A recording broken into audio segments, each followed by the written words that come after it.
El presidente Nayib Bukele brindó su primer discurso a la nación el sábado anterior cuando fue investido. 5 días han transcurrido tras ese discurso y la conformación parcial de su gabinete.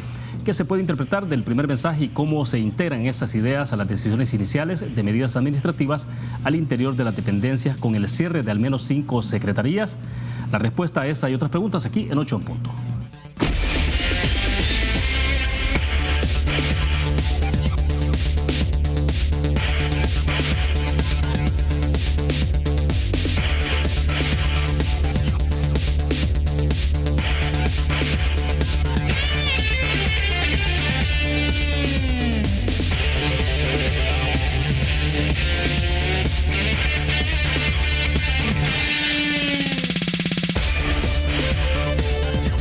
Buenas noches, bienvenidos a 8 en punto. Gracias por acompañarnos en este miércoles. Vamos a conversar con nuestros invitados sobre el contexto del país y la instalación del gabinete de gobierno de la administración Bukele, además de otros temas. Queremos agradecer esta noche que nos acompañan en nuestros estudios Joaquín Samayoa, él es académico, también rector de ISADE FEPADE. Joaquín, bienvenido. Buenas noches, un gusto. Buenas noches, William. Gracias. Excelente. También está con nosotros Rodolfo González, abogado constitucionalista en nuestro país. Habitualmente es nuestro invitado también a 8 en punto. Rodolfo, bienvenido. Buenas noches. Buenas noches, es un gusto estar aquí. Bueno, excelente. Tenemos varios temas en agenda para iniciar. Creo que hay uno que es importante que lo veamos de inmediato. Tiene que ver con las decisiones que ha tomado en las últimas 24, 48 horas el presidente Nayib Bukele. Sobre esta parte, bueno, ha confirmado el cierre de al menos 5 o 6 secretarías. Eso lo confirmó ya a través de su cuenta de Twitter el día de ayer también. Mientras tanto, este día ha transcurrido igual que anoche con una cadencia de tweet que tiene que ver con el despido de funcionarios que se supone que son cargos de confianza de la pasada administración del presidente Salvador Sánchez Serén, muchos de algunos hijos, nietos, familiares directos del expresidente de la República que ocupaban cargos importantes dentro de la administración gubernamental. Entonces hay como dos hechos, ¿no? Uno que tiene que ver justamente con el cierre de esas secretarías, que obviamente se estima que unos 380 trabajadores más o menos son los que han sido afectados, y lo otro tiene que ver con el despido de estas personas vinculadas directamente en términos sanguíneos con el presidente de la República y que se supone que eran también cargos de confianza. Quisiera iniciar con usted, Rodolfo, que nos explicara un poco esta parte que creo que es importante, ¿no? En términos de los procedimientos de ley en estos casos, porque, pero antes sí creo que es importante, ¿no? Porque creo que tenemos el full ahí para mostrarles a ustedes lo que dice el artículo 3 de la ley del servicio civil. Vamos a ver si lo podemos mostrar. Bueno, lo mostramos en un momento, me avisan ustedes, pero ¿cómo se podría observar esto, Rodolfo, en términos justamente de los procedimientos que se pueden seguir o se deberían de seguir de acuerdo a lo que dice la Constitución, de acuerdo a lo que dice la ley del servicio civil y que está ocurriendo en este momento en el gobierno? Bueno, hay que partir, William, amigos, de las decisiones que se toman y que se expresan en la Constitución. Hay alternativas, uno ve las distintas constituciones en los varios países y hay distintas alternativas de cómo regular la relación de los servidores públicos con el Estado. Y en El Salvador en concreto, 2 artículos de la Constitución, el 218 y el 219, nos reflejan que se ha optado por un modelo de funcionariado profesional de carrera, en el que la regla es que los servidores que están en un régimen de carrera gozan de estabilidad y, dice la Constitución, no están al servicio de una persona o de una fracción determinada. Claro, ahí el talón de Aquiles puede ser la forma en que se ingresa, y por años se ha cuestionado, es una cosa que trata de corregir la ley de la función pública, la forma en que se ingresa, que la misma Constitución ordena que debe ser por mérito y aptitud, y luego los traslados, los ascensos en la carrera administrativa. La regla es que los servidores públicos gozan de estabilidad en la medida en que están integradas en un régimen de carrera. Hay una carrera administrativa, que es un régimen general, y luego regímenes de carrera docente, carrera policial, carrera diplomática, etcétera. La excepción son los cargos de confianza, y el 219 de la Constitución determina cuáles son los cargos de confianza. Estamos hablando de los ministros, estamos hablando de los embajadores, de los titulares de las autónomas, llámese superintendentes, director del Seguro Social o presidente de ANDA, del INDES, etcétera. esos cargos de confianza institucional, así como los de confianza personal, los empleados que son la escolta, por ejemplo, de un ministro, de un diputado o del presidente de la República, esos no gozan de estabilidad, pero son la excepción. Para los que gozan de estabilidad porque están integrados en un régimen de carrera, por supuesto, estabilidad no es inamovilidad. Cuando se incurre en infracciones que implican violación a sus deberes, previo el procedimiento en el que se le dé audiencia, en el que se le establezca la infracción y la sanción que esté prevista en la ley, entonces puede ser removido del cargo. Ese es un procedimiento que vale desde el jefe inmediato hasta, y nunca mejor dicho en este caso, la máxima autoridad administrativa, que es el presidente de la República. Claro. Ahora bien, sí tenemos el full ahora entonces de lo que dice el artículo 3 de la ley del servicio civil, creación y supresión de empleos. Artículo 3, toda plaza, cargo o empleo público solo podrá ser creado o suprimido por la ley, y para tomar posesión o entrar a desempeñar el cargo o empleo, el funcionario o empleado deberá ser nombrado de conformidad con la misma. Esta disposición es aplicable, dicen, en lo pertinente a los casos de traslados. Sí, pero hay que ver varias cosas, William. Sí. El Ejecutivo, que es uno de los 3 órganos fundamentales del Estado y es uno de los 2 órganos que provienen del voto popular, que son órganos típicamente políticos, gozan de autonomía en sus aspectos internos. No hay una ley orgánica del órgano ejecutivo, sino un reglamento interno del órgano ejecutivo, y con solo hecho de que no sea una ley, sino un reglamento, ya nos está indicando algo. Nadie más se mete en la estructuración interna del órgano ejecutivo.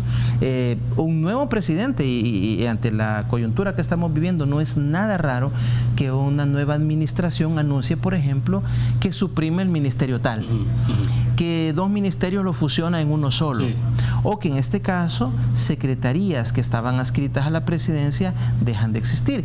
Y desde la perspectiva de los empleados públicos, la supresión de la plaza implica pues que no pueden ellos estar ocupando una plaza que ya no existe. Sin embargo, incluso en caso de supresión de plaza, habrá que ver en cada caso el régimen que da la ley respectiva, pero es muy usual que se le tenga que dar audiencia y que se le tenga que dar una indemnización previa a la persona que resulta afectada por una decisión puramente administrativa de que un ministerio que antes existía o una secretaría, como estos casos de la secretaría, ya no van a existir. Es decir, hay una serie de procedimientos formalizados que están orientados a garantizar pues la armonía entre los derechos de los servidores públicos y la flexibilidad, digamos, que debe tener un órgano ejecutivo para desempeñar sus funciones, porque justamente el Consejo de Ministros, no el Presidente de la República, el Consejo de Ministros toma las decisiones de reformar el reglamento interno del órgano ejecutivo para tomar estas decisiones de acomodar la estructura del Ejecutivo para estar en mejores condiciones de cumplir pues los planes que se fija una nueva administración. De acuerdo. Ahora, Joaquín, desde hace más o menos 10 años en este país se viene hablando un poco bueno, de hecho hay 2 o 3 anteproyectos de ley de la función pública, ¿no? Pero ha sido un tema que prácticamente ningún gobierno, e incluso las fracciones legislativas, tampoco parece que han estado comprometidas. De hecho, entonces ahí está prácticamente la discusión estancada en Asamblea Legislativa. ¿Qué tanto se podría ahorrar mucho, digamos, todo este tema de incertidumbres?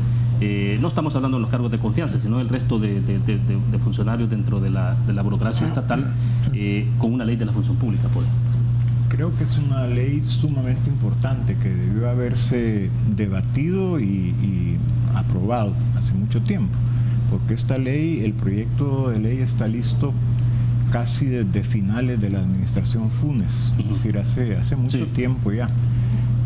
Aquí el principal responsable en que esto no se apruebe no ha sido el Ejecutivo, porque el Ejecutivo de hecho comisionó a sus funcionarios la investigación previa a las consultas internacionales y todo lo que había que hacer para arribar a este régimen que se estaba proponiendo. Donde esta ley no prosperó fue en la Asamblea Legislativa. Y no prosperó ¿por qué? Porque no había ni terminado de circular para consulta el borrador de la ley cuando ya se le estaban tirando a la yugular varios sindicatos de empleados públicos y prácticamente bloquearon e impidieron o les hicieron saber a los partidos que pagarían un costo político muy alto si aprobaban una ley que venía a ordenar la función pública, porque el problema no es solo evitar muchas de las cosas que tal vez están ocurriendo ahora, sino tener una situación en la que se sepa qué atenerse, cuáles son los criterios y los procedimientos por los cuales una persona opta a un cargo o puede ser promovida, etcétera. Eso, lo mismo, retribución salarial. Sí. Ahorita hay unas disparidades espantosas en todo el aparato del Estado. Sí, porque hay funcionarios que ganan mucho más que el presidente incluso, ¿no? Así es, incluso puede haber un poco más de equidad a nivel de uno de los órganos internamente, pero entre un órgano y otro hay grandes disparidades, dependiendo de quién ha pujado más fuerte.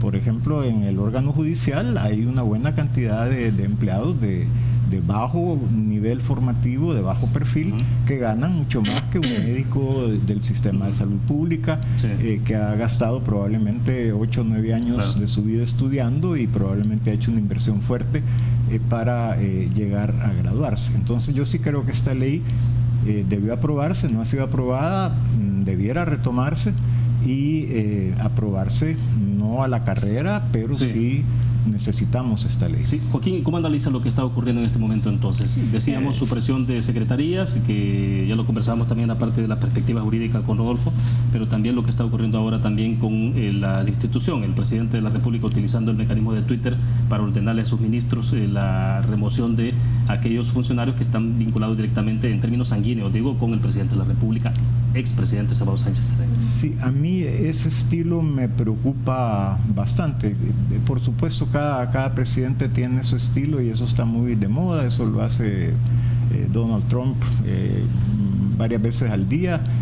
Él también ha despedido funcionarios de muy alto nivel, por cierto, de esa manera, ¿verdad? Sin siquiera mediar una conversación personal, siendo que eran sus propios colaboradores quienes él les había dado esa confianza. Está de moda, pero no quiere decir que eso sea algo bueno. ¿Por qué razón? Porque facilita mucho las decisiones impulsivas. Y las decisiones impulsivas fácilmente se vuelven decisiones arbitrarias. Y las decisiones arbitrarias fácilmente incurren en abuso de poder. Entonces, cuando un presidente tiene esa forma de hacer las cosas, muchas veces sus decisiones son inconsultas y muchas veces son inconvenientes y le van a perjudicar a él mismo y a su administración, ¿verdad? Entonces yo sí creo que todas estas decisiones debieran abordarse con más delicadeza. Lo que pasa es que aquí claramente el presidente Bukele está buscando ganar puntos y asentar o alimentar, fortalecer su popularidad, porque sabe que muchas de estas medidas que ha tomado iban a contar con el beneplácito y el aplauso de la gente, porque algunas de ellas ciertamente eran necesarias. Entonces yo sí le recomendaría, si es que se aceptan recomendaciones al presidente, que en adelante las decisiones quizás se ponderen un poco más y se comuniquen de otra forma, porque también hay que tener respeto a la dignidad de las personas. A mí un poco lo que me molesta de cómo se han hecho las cosas es que no se ha mostrado la más mínima sensibilidad al aspecto humano y no se ha mostrado tampoco la más mínima preocupación porque qué suerte corre esta gente, ¿verdad? Entonces yo creo que es empezar como con un mal paso a hacer las cosas de esta forma. Y en algunas situaciones, como una de las hijas del expresidente Sánchez Serén, si no estoy mal informado, ella trabajaba donde estaba mucho antes de que Salvador Sánchez Serén fuera siquiera vicepresidente en la administración de Funes. Entonces, alguien que tiene una carrera en una institución, que se ha desempeñado muy bien en su cargo, y llegarla a sacar de la manera que se le sacó, además muy humillantemente, solo por el grave pecado de ser hija de un expresidente que terminó no siendo popular, me parece a mí que es un precedente negativo. Bueno, ocurrió un caso particular ahí también, y que era cuando el presidente Bukele señaló, por ejemplo, a un supuesto hermano de Lorena Peña, ¿no? Lorena Peña después en su cuenta de Twitter dijo: yo no tengo ningún hermano vivo, los que tenía murieron durante el pasado conflicto. Es lo que digo, se equivocó. ¿Y por qué se equivocó? Por hacer impulsivamente las cosas. Estas cosas no ocurren cuando las decisiones son pensadas de manera más pausada. Bien, hacemos nuestra primera pausa comercial, volvemos con más. Si estás ahorrando, estás ganando. Por cada $150 que ahorres, participas en sorteos en efectivo y premios al instante por más de $60,000. Ahorra y gana con Banco Promérica. Continuamos en 8 en punto. Tenía una inquietud para ir un poco concluyendo sobre el tema anterior, Rodolfo, y es, decía, por ejemplo, el presidente le mandata al ministro X que entonces tome una decisión de destituir, de remover a X funcionario y, bueno, incluso le dice qué hacer entonces con la plaza, si se suprime o simplemente con esa plaza que con esos fondos pues contratar 2 o 3 personas. En términos de procedimiento, no sé, me salta una duda, es si eso puede ser normal, legal, la forma en que se hace, o tendría que haber un procedimiento interno en cada institución antes y después él puede notificar. ¿Cómo puede ser esto? Bueno, yo he visto estos días a algunos amigos que se dedican al cultivar el derecho administrativo, analizando cómo pues con las tecnologías y con las redes sociales se dan algunos cambios en la manera de funcionamiento de la administración pública, sobre todo en este componente de cómo notificar, cómo dar a conocer sus decisiones. Y bueno, la sala de lo constitucional que yo integré, otros tribunales en otros países dan a conocer sus resoluciones pues por la vía de las redes sociales. Y si esto va a estar precedido de un procedimiento, hay que ir a ver la legislación que rige cada acto. Algunos actos en el Ejecutivo, por ejemplo de un ministro, también del presidente de la República, están investidos de ciertas formalidades y requieren, por ejemplo, el refrendo del ministro. Sí. Es decir, no perdamos de vista el marco constitucional y legal que rige a cada uno de los órganos del Estado, en este caso al Ejecutivo. Es interesante, la Constitución del 62 daba una sola lista de atribuciones que eran del presidente de la República, pero la del 83 lo partió en 2 artículos. Algunas quedaron como atribuciones del presidente, pero las más importantes, estamos hablando, elaborar el plan general del gobierno, reformar el reglamento interno del órgano ejecutivo y elaborar el proyecto de presupuesto que se presenta a la Asamblea en el último trimestre de cada año para su ratificación o su aprobación. Estas decisiones la Asamblea, no las toma el Ejecutivo, el presidente de forma unipersonal, sí, sino que el Consejo de Ministros. Y algunas decisiones del Ejecutivo, del presidente concretamente, requieren el aval, el refrendo de un ministro. En otros casos, por ejemplo en autónomas, por muy anexo, vamos a decir, que está la autónoma al Ejecutivo, sí, tanto así que el presidente de la República nombra a su director o presidente y formaliza los nombramientos de los otros miembros de los consejos directivos o consejos de dirección en que provienen a veces a propuesta del sector privado, de los trabajadores.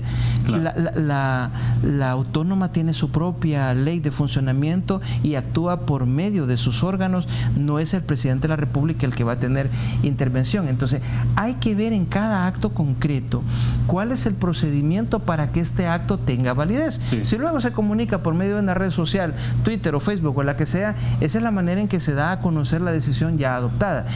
Porque si no, lo decía Joaquín, el problema con esto es que estamos en un sistema de interrelaciones entre los órganos del Estado y, por ejemplo, con algunas decisiones respecto de algún personal ya se han anunciado demandas ante los tribunales. Sí, claro.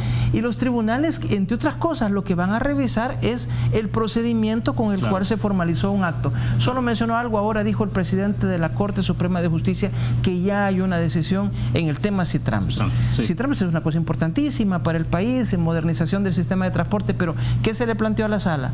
La decisión de otorgar la concesión a un privado para hacer uso exclusivo de una calle, en este caso por lo que implicaba de hacer uso de infraestructura, no tenía que haber sido, se dijo, una decisión del viceministerio, sino que tuvo que haber pasado por la Asamblea Legislativa. Supóngase que la sala determina que fue inconstitucional, hay que volver a empezar casi de cero por no haberlo hecho bien desde la primera vez. Entonces son de las cosas que se tienen que tomar en cuenta al momento de formalizar un acto con las consecuencias que va a tener. Perfecto. Joaquín, este mismo día en el periódico electrónico El Faro, José Miguel Cruz escribe un artículo que lo tituló o lo ha titulado Nayib Bukele y los riesgos del populismo. Dice él, lo leo rápido porque me interesa conocer una opinión suya en términos de cómo se puede apreciar lo que está ocurriendo a partir del discurso y lo que estamos viendo de inmediato, ¿no? Dice José Miguel Cruz, no hay forma de saber a ciencia cierta cuál será el futuro del país con el nuevo gobierno. Sin embargo, las probabilidades de que la gestión de Nayib Bukele resulte ser la continuación de la corrupción sistémica, el nepotismo, la preferencia por el autoritarismo y la ineficiencia en las instituciones son perturbadoramente altas. Y ahí continúa, ¿no?, el desarrollo. Me gustaría conocer un poco la opinión suya, Joaquín, en términos ya de la parte también discursiva del presidente de la República del sábado anterior y un poco cómo lo está viendo. Sobre todo hay algunas frases que se escucharon, el cierre del discurso, por ejemplo, cuando él dice nadie se interpondrá entre Dios y el pueblo. Sí, es que eso es lo preocupante precisamente, porque cuando él dice una frase de esa naturaleza, como no es la manera de actuar de Dios, de publicar en algún periódico o red social su pensamiento, ¿verdad? Entonces alguien tiene que atribuirse la misión de interpretar a Dios para poder afirmar que nada se interpondrá entre Dios y su pueblo. Y entonces lo peligroso de esto es que el líder, el presidente en este caso nuestro, pero en otras sociedades tiene otro nombre, se autoconstituye, se erige a sí mismo como el intérprete de la voluntad de Dios. Y entonces dice, justifica, bueno, entre mi voluntad y el pueblo no se interpone nadie, ¿verdad? Estas afirmaciones son un poco peligrosas, pero el punto más de fondo es si hay o no hay tendencias al autoritarismo, al nepotismo y a todas estas cosas que menciona Miguel Cruz. Yo creo que en la medida en que empiecen a pasarse por encima las leyes, el marco jurídico, en la medida en que el Estado de Derecho no importa y que el presidente hace lo que crea conveniente o lo que quiera, porque con solo el aval de la aprobación del pueblo, manifestada como aplausos y como likes y como tweets y como todo, ya el presidente se siente legitimado.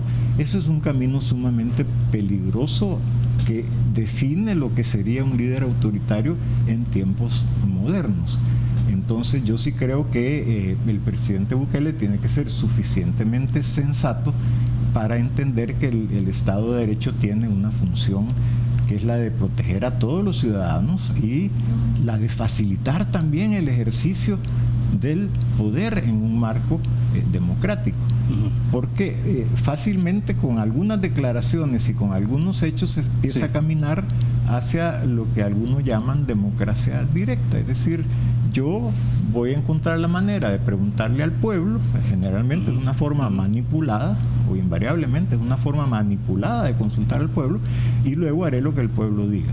Entonces, afuera la democracia representativa y afuera todos los órganos y mecanismos y leyes que tienden a garantizar que efectivamente nadie se tome la función de hablar y de decidir y de actuar por el pueblo tan a la ligera. Ahora, y que son modalidades indistintamente utilizadas por derecha, izquierda... claro, eso no tiene ideología, ese es un estilo, una forma de gobierno que responde a ciertos valores dentro de los cuales no está el aprecio por la democracia y la institucionalidad y todo esto. El gran peligro es ese, que esto nos conduzca a una desinstitucionalización. Yo creo que para eso es tal vez muy temprano para decir por las primeras acciones y por el discurso, pero que el peligro existe definitivamente. Sí. Tenemos que hacer otra pausa comercial. Cuando regresemos, sí me interesa saber la opinión de ustedes en términos de qué tipo de institucionalidad es la que se ha construido en el país, que es la que en todo caso, o los pesos y contrapesos que tenemos en esta sociedad, el papel de la oposición en la Asamblea Legislativa. Varios temas ahí planteados. Vamos a una pausa, volvemos. Es un gusto que siga con nosotros en 8 en punto. Bueno, abordamos así rápidamente y en el cierre pasado, del segmento pasado, Joaquín, esta parte de institucionalidad. Usted lo mencionaba un poco, pero me interesa saber un poco el análisis un poco más al detalle con ustedes en términos de la institucionalidad que se ha construido en el país y a la que, digamos, con la que contará, no digo se enfrentará, sino contará el presidente Nayib Bukele, ¿no? Y uno piensa, por ejemplo, el caso de cómo está la Corte Suprema de Justicia, el órgano de justicia en general, Corte de Cuentas de la República, todas las demás instituciones y, desde luego, la otra parte que tiene que ver con la oposición a nivel de Asamblea Legislativa. ¿Cómo lo está viendo? Ve, aquí hay, digamos, dos posibilidades. Sí. Una, entender todo esto como algo que se hace por diseño, que, sabiendo claramente a dónde quiere ir el presidente y dando los pasos. Y en esa hipótesis cabría pensar que él de alguna manera le ha puesto a ir poco a poco neutralizando la capacidad de las instituciones a constituirse en obstáculos para lo que él quiera hacer. Es decir, a dejar ineficaces todos los controles y balances de poder. Este es el modelo Venezuela, este es el modelo Nicaragua, claramente apoderarse y hacer desaparecer virtualmente, aunque no formalmente, la separación de poderes y la función que tiene cada poder en relación al otro, cada órgano del Estado. Esa es una hipótesis, yo no estoy en capacidad de afirmarlo en este momento, pero es muy posible. Y la otra posibilidad es que haya simplemente acciones que quizás al calor del momento, al entusiasmo de la inauguración, se están cometiendo errores por desconocimiento, por inexperiencia.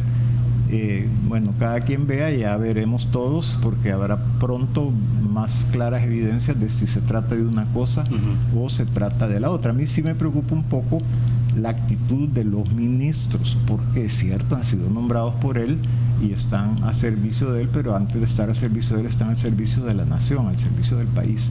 Y esta obediencia sumisa exhibida por los ministros, que cada vez que da una orden de estas que parecen arbitrarias, inmediatamente, como que estuviera hablado, como un guión, inmediatamente aparece el ministro respectivo diciendo su orden ha sido cumplida. A mí esto me recuerda a los sandinistas, Dirección Nacional, ordenen, ya sin capacidad de pensamiento, de crítica, de introducir ningún tipo de criterio ético o jurídico, simplemente se le obedece al líder.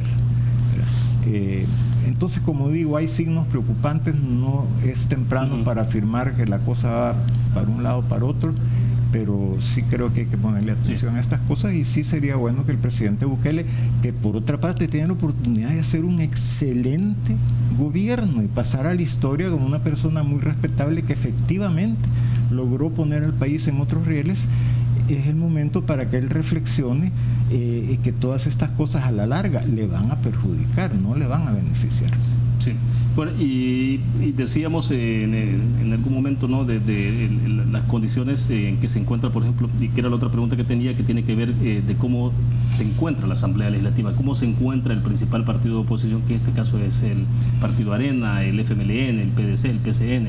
¿Cómo los está viendo? En el suelo, como lo está viendo toda la gente, completamente, pleitos internos que no son capaces de resolver, y acciones y declaraciones que lejos de irlos sacando del hoyo los hunden más. Eso es preocupante también. Yo escribí en una columna que se publicó creo que ayer o ahora, ni me acuerdo, que parte del problema va a ser ese, que si en caso el presidente cometiera errores, siempre debe haber una oposición que razonablemente y sin obstaculizarle su gestión y su mandato, pero que ponga otros criterios en juego y otros intereses en juego. La oposición política actualmente en El Salvador está completamente sin capacidad de ejercer ese rol, y eso es preocupante. Perfecto. Rodolfo, un poco cuál es su análisis entonces, siempre en esta línea de la conversación. Este domingo último, se cumplieron 8 años de la aprobación del decreto 743. Y si contamos desde esa fecha, son 8 años que en el país, no digo que ese decreto fue la causa, pero quizás fue un poco el detonante, que a muchos sectores, a muchos individuos en los distintos ámbitos de la vida nacional se les puso un poco en alerta y se ha mantenido hasta ahora. Y el nuevo ejecutivo que asumió el 1 de junio se sube a una tarima, en este caso de institucionalidad, donde hay una división de poderes, no solo en el diseño constitucional, sino que con pasos un poquito tambaleantes a veces, pero ha intentado caminar y que los órganos actúen de verdad de manera independiente. Y no solo estoy hablando de la Asamblea y el Ejecutivo, estoy hablando también del Ministerio Público, del órgano judicial, de la Corte de Cuentas, del Tribunal Supremo Electoral. Eso por un lado. Por otro lado, todo lo que incluimos dentro de la sociedad civil o la estructura fuera del Estado, ahí están los medios de comunicación, ahí están las iglesias, las universidades, los sindicatos, las cámaras empresariales, se ha venido fortaleciendo en alguna medida, y yo pensaría que ante las hipótesis que mencionaba Joaquín de que pudiera en algún momento por el mismo ímpetu y combinado tal vez con un desconocimiento de las reglas constitucionales y legales que rigen al Ejecutivo, que empezara a darse alguna desviación del camino. Cada quien tiene libertad, cada nuevo ejecutivo, de poner más énfasis en defensa o en el área social, sí, en la política exterior o en la política interna, en el agro o en la industria, sí, o en los servicios, etcétera. Pero lo que no pueden hacer es salirse de un marco constitucional donde, por ejemplo, si algunas decisiones de las que ya ha comenzado a tomar como presidente de la República Nayib Bukele, mañana o la otra semana, al presentarse una demanda, un tribunal cualquiera admitiera la demanda y adoptara una medida cautelar, ¿qué vamos a hacer? No solo lo recomendable desde la perspectiva de las formas, sino desde la perspectiva de la esencia democrática para un ejecutivo es respetar el fallo judicial. No echar un grupo ahí de troles o de turba que vaya frente a un tribunal a cuestionar la decisión. Entonces, es importante que este camino que se han dado en estos últimos 8 o 10 años se mantenga. El Ejecutivo poniendo los énfasis, algunos dicen la eliminación de la Secretaría de Inclusión Social y la creación de una Secretaría de Comercio, la creación de una Secretaría, creo que de tecnologías y de proyectos estratégicos. Bueno, eso ya nos va indicando más o menos, más algunas ideas que se habían expuesto en el Plan Cuscatlán, sí, ya nos va indicando los énfasis y el camino hacia dónde pretende el Ejecutivo orientarse en los 5 años, sí, de que va a disponer. Bueno, que haga los énfasis que quiera, pero hay un marco constitucional y legal y un sistema de balances y de contrapesos en el régimen republicano y constitucional que tendrá que ser respetado. Sí. Todo buen demócrata y todo funcionario que hace la protesta de cumplir y hacer cumplir la Constitución, pues eso tendrá que tenerlo en cuenta y respetarlo. Sí, y a estas alturas, Rodolfo, ¿se puede usted permitir hacer una especie de balance del papel que ha jugado hasta hoy o el papel que está desempeñando la Sala de lo Constitucional actual? Bueno, ha tomado algunas decisiones que respecto del anterior Ejecutivo que no son digamos tan de poca importancia. En la controversia que promovió el presidente de la República cuando la Asamblea le superó su veto por inconstitucionalidad respecto de la autonomía que iba a tener la unidad de investigación financiera de la Fiscalía, la Sala dio la razón a la Asamblea, y ahí tomó una decisión que, digamos, afectó al Ejecutivo. Seguramente no le habrá gustado al expresidente Sánchez Serén. Y también en el caso del Tratado de Libre Comercio con Taiwán, en el que se presentó un amparo señalando de posibles afectaciones a derechos adquiridos, a libertades económicas de algunos exportadores, se admitió la demanda y se adoptó una medida cautelar.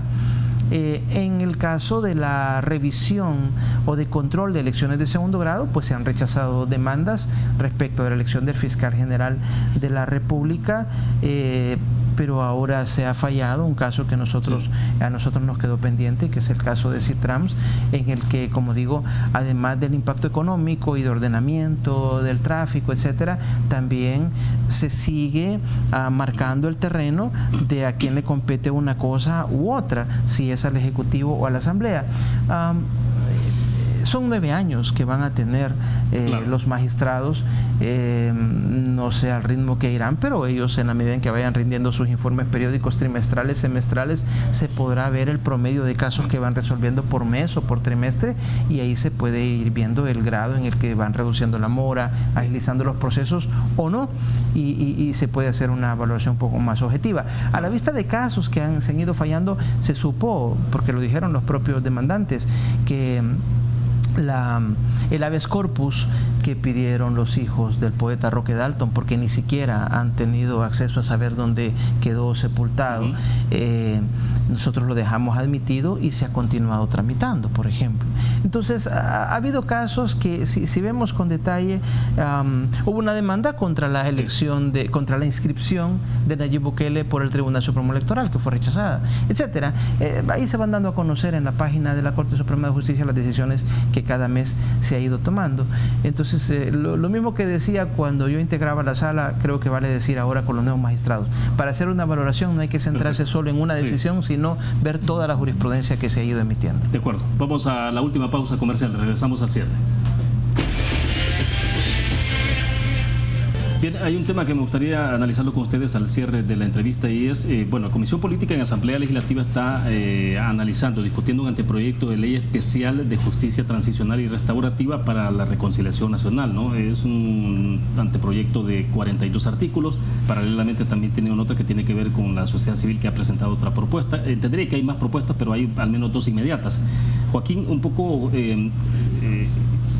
¿Qué luces deben de darse alrededor de esta discusión? Escuchamos declaraciones del cardenal Rosa Chávez, que estuvo ahí la semana pasada, y prácticamente les dijo a los diputados, ¿no?, que había que tener un poco de cuidado en términos de la posibilidad de abrir una caja de Pandora alrededor de este debate. ¿Cómo debería plantearse prácticamente 27 años después de la firma de los acuerdos, Joaquín? Bueno, eso es lo primero, tener en cuenta que estamos 27 años después de los acuerdos y muchos más años después de la fecha en que se cometieron algunos de los crímenes imputables a alguna de las partes del conflicto. Porque es un poco problemático juzgar desde la situación actual y lo que es posible o no en la situación actual, venir a juzgar lo que ocurrió en el pasado. Por ejemplo, hay gente que se opuso desde el día 1 a la ley de amnistía y no entienden que sin la ley de amnistía simplemente no había acuerdo de paz. Siempre me he preguntado eso y le he preguntado a otros invitados, ¿era posible o no desmontar el conflicto sin una ley de amnistía? No era posible, porque ninguna de las partes iba a aceptar entregar armas o someterse a un determinado acuerdo si le podían al día siguiente llegar a decir, mira, ¿sabes qué? Ahora te vas a la cárcel, ya firmaste, ahora te vas a la cárcel. Sí. Entonces, para que las partes accedieran, en una guerra se hacen abusos, arbitrariedades, que están mal, pero es la realidad. Entonces, para que las partes accedieran a firmar los acuerdos de paz sin una ley de amnistía como la que se dio, no hubiera sido posible. Y luego, por tema de seguridad jurídica también, venir 20 o 30 años más tarde y decir, ¿saben qué? Ya no. Por eso, para mí, esa fue una decisión de la sala que no terminé de estar de acuerdo con ella.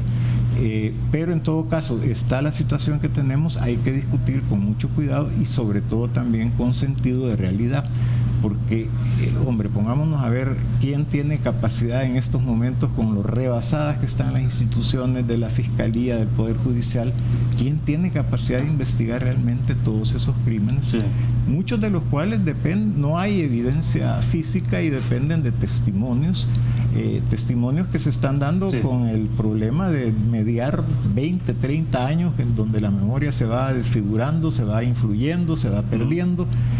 Sumamente difícil que estos casos realmente se sostengan en un tribunal y se llegue a culpar. Entonces yo sí creo que habría un gran alboroto de avispero y la gente que está que estaba en favor de la abolición de la ley de amnistía no termina de entender esta situación y se cree que es nada más una excusa para la impunidad. Bueno, depende tal vez de quién lo diga, ¿verdad? Pero sí, habemos un montón de personas sensatas que no tenemos ningún interés en que haya impunidad y que no estamos protegiendo a nadie, que alcanzamos a ver los problemas de orden práctico que tendría cierto giro que se tome, sí, a la hora de aprobar el articulado de esta ley. Entonces tienen que entender que el tema que están legislando es sumamente delicado, potencialmente beneficioso, pero potencialmente dañino también para la armonía social, y eso no es tarea fácil. De acuerdo. Ahora, Rodolfo, alrededor de esto hubo una, no sé si llamarlo una resolución, pero bueno, la Comisión Interamericana de Derechos Humanos prácticamente le dijo a la Asamblea Legislativa que se detuvieran en ese proceso ante la inminencia que había en su momento de que se aprobara el anteproyecto, incluso cuando se denunciaba que había el intento de hacer un procedimiento exprés y que el presidente entonces, Salvador Sánchez Serén, antes de irse de su cargo, pues sancionara esa normativa. Al final, ¿hasta dónde puede llegar la Comisión Interamericana de Derechos Humanos a plantearse sobre debates abiertos en la Asamblea Legislativa? Bueno, yo analicé esa decisión en su momento la semana pasada y me parece que lo mismo que la Sala de lo Constitucional, con otros titulares, pero institucionalmente es el mismo tribunal, pudiera ahora sobre un nuevo producto legislativo, sobre una nueva ley, emitir una resolución de seguimiento y determinar que sí es conforme o que no es conforme con la sentencia de 13 de julio de 2016, lo mismo puede hacer la Corte Interamericana de Derechos Humanos a posteriori sobre una ley que estuviera ya aprobada y sin dar un tipo de decisión que en su momento se vio como excesivamente invasiva de las competencias internas del órgano legislativo. Su función es legislar. El único aspecto que yo le vi que podía tener un sentido de esa decisión que frena el proceder, el normal funcionamiento del órgano legislativo, es que al tratarse de materia penal, aprobada la ley y aplicada nuevamente una amnistía a ciertas personas acusadas como responsables de ciertos hechos, ellos pueden en algún momento decir que dado que la ley ya les había beneficiado, ninguna decisión a posteriori podía quitarles del beneficio penal, en este caso de exclusión de su responsabilidad penal, con una sentencia dada una semana, un mes, 6 meses después por la Corte Interamericana. Con esto hay que tener mucho cuidado. Yo participé varias veces en encuentros de diálogos jurisprudenciales de las salas y cortes constitucionales con la Corte Interamericana, y así como la Corte insiste mucho con los tribunales internos que se siga, que se cumpla la jurisprudencia de la Corte Interamericana, también de los tribunales y salas constitucionales se le ha pedido a la Corte Interamericana que tenga el cuidado de respetar el margen de apreciación nacional para el cumplimiento de las obligaciones que derivan del Pacto de San José. En todo caso, la decisión está dada y la Asamblea tomó la decisión de abstenerse. La Sala de lo Constitucional está en situación de verificar el cumplimiento de su fallo. Las veces que sea necesario. Recuerda usted cuando en supuesto cumplimiento de una sentencia nuestra se eligió hasta 4 veces los magistrados de la Corte de Cuentas y se le mandó a la Asamblea, tiénese por no cumplir el fallo y que lo haga nuevamente. Eso podría pasar. Ojalá que no. Ahora, pero eso fue posterior al acto. Posterior al acto, es decir, en este momento que la Asamblea está discutiendo lo que sí está en la esencia de la sentencia de la Sala de julio de 2016 es que tiene que escucharse a las víctimas. No pasó en el 93. No se preveía que sucediera en este proceso un poco atropellado que se estaba llevando la última semana de mayo, y es lo que habría que evitar. Entonces es central la intervención y la voz de las víctimas, lo que han pedido algunas organizaciones de sociedad civil, y ya que se tiene pues más tiempo y se ha decidido tomarse varias semanas o meses en ese análisis, se le iba a pedir a la Sala que diera una prórroga del plazo último que había dado de julio. Pues bueno, si la Sala, yo no veo razones para que lo negara, y dar unos meses más, cumplir con algo que está en la esencia de la sentencia, que es escuchar a las víctimas. Excelente. Se nos fue el tiempo. Gracias, Rodolfo, por compartir esta noche con nosotros. Un gusto, muchas gracias. Gracias, Joaquín. Gracias. Muy amable. Bueno, excelente. Gracias a ustedes también que nos acompañaron. Esto fue 8 en punto. Nos vemos mañana siempre a la misma hora. Buenas noches.